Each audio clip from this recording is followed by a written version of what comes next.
хавар олж цэцэг дэлгэрсэн сайхан үд чимийн төргий. За тэгээд энэ удаад сакура өдөх зэрэглэхээр ойрхон зэрлэг төрөлөө орсон байгаа. За тэгээд Японд бол 3 сарын дундаас 4 сарын хүртэл сакура цэцэг ургадаг. Японы хамгийн алдартай цэцэг гэдгийг хүн мэдж байгаа хаа. Японд ийм цэцэрлэг төрөлнгүүд аягүй их байдаг. Тэгээд зарим нь бол ямар ч түн төлбөргүй оруулдаг, зарим нь тэгээд төлбөртэй оруулдаг байгаа. Энэ орж байгаа кой маань төлбөр нь 500 йенээр орсон. Сакура харж зураг даруулгаар ирсэн Япон хүмүүс болон гадаад жуулчдад бас нэлээ их байсан. За тэгээд цэцэрлэг төрөлөө маань уул өндөрлөг газар байрлалтай болохоор ууланд авирах гэж ирсэн хүмүүс бас нэлээ харагдан лээ.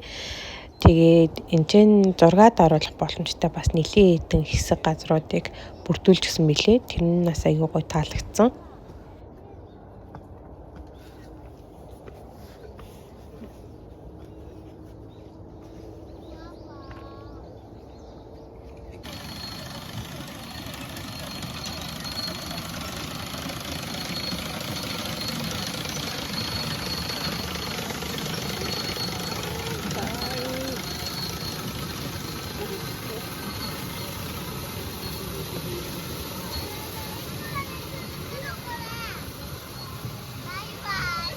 Bye.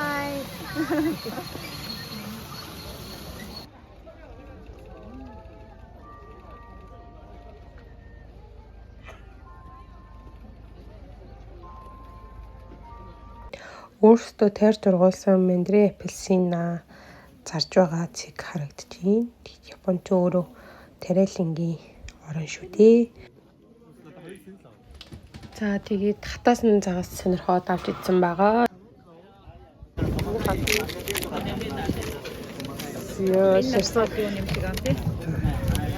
За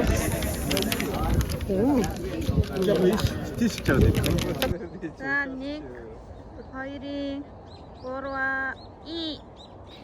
За тэгээд янз янзын зураг бичлэгнүүд зөндөө хийсэн.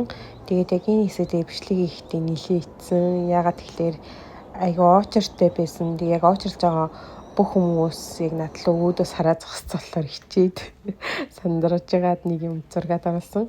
Тэгээд энэ савлуур бас айгүй гоё ийсэн. Тэгэл тоглоол байгаад ямар бас нэлээ очертой байсан.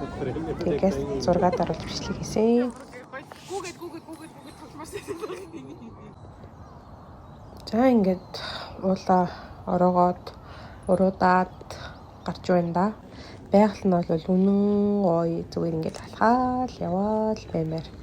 Үнэхээр гоё байгальтай. Тэгээд цаг агаар хүртэл аягүй гоё тогтун сайхан өдөр байсан. За тэгээд дараагийн бичлэг хүртэл баяртай. Зүгээр л хий.